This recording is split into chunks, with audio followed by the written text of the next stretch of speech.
A revolution is brewing in Iran.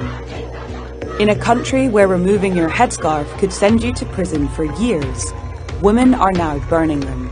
It's part of a protest movement that is posing a huge threat to the country's brutal regime. I saw a video of the security forces bashing a head of a woman against the sidewalk. They have been killing, they have been blinding people, they have been beating people. The estimated average age of the protesters is 15. It's hard to see young girls dying in Iran.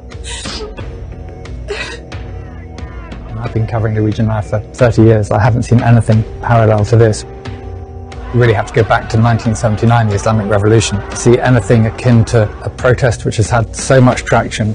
The successes of the revolution that founded the Islamic Republic could offer clues about how to overthrow it.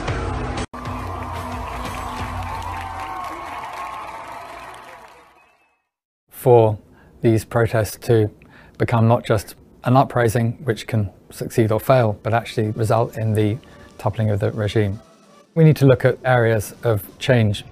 The first is the protesters themselves. Until now, not having a leader has actually been a source of strength because there isn't a leader to arrest and snuff out. But at some point they need to have coherent messages, they need to have a body perhaps which the outside world can start to engage with and can be seen as a representative of a future Iran. In the 1979 revolution, that leader was Ayatollah Khomeini. Protesters rallied in support of his vision of creating an Islamic Republic. That gave them strength. It could be at some point that you do get a figure who emerges. You've already had spokespeople who have come out and said, our next leader, our next Khamenei is going to be a woman. At this point, there are a few people that Iranian people look up to. Masih Ali-Nejad, she has been fighting this fight for 8 years. She started a social disobedience campaign that was about compulsory hijab. Reza Pahlavi, the son of the last king of Iran, he has some supporters among Iranians. Hamid Ismailion, a dentist and a writer in Canada. He has been very active. He has organized rallies in more than 120 cities outside Iran. One thing that might be missing from the puzzle that's pushing the revolution forward is the coalition outside Iran. And there are people there, they're ready, but they have to come together. They have to come together.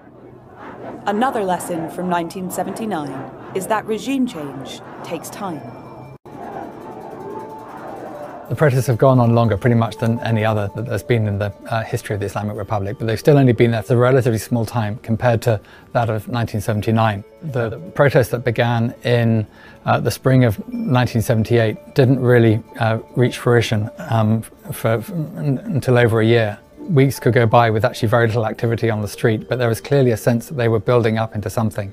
You're starting to get that sense at the moment in Iran. Many young Iranians feel that they've just burnt too many bridges to go back.